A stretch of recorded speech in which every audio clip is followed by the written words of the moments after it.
nti mu kitundu ky'enantabulirwa mulimu kampani eyitibwa Cairo Youth Investment, kampani y'abafere. Bamaze ebbanga nga bakungaanya abaana ku Bulango ku TV balanga nga babakakasa nga bagenda obawa obwa manager, nga bagenda obawa sanga bagenda obawa obwa store keeper n'emirimu egy'amaanyi mu offices.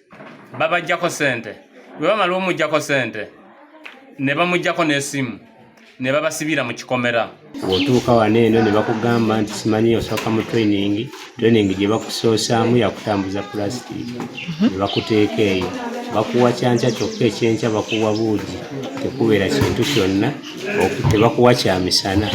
Okomaawo nga bakuwa kawunga ekiringa ekyeggulo, omusaala tebakuwa yadde n'ekikubi, n'alaawense tewali. Kati omusango twaguguddewo, omusango gye twaguddewo omusango gwa trafficking in person. File tugenda kugiweereza ewamuwabi wa gavumenti banga tumaze okuwandika statement yonna okuva ku bajulizi ne ku ba victims ne ku ba suspect. Kati file egenda wa State Anthony. Omuntu yasasula emitwalo 10 ne bamwa guno omufaliso.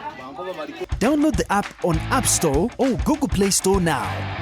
Vision Digital Experience, the future of media.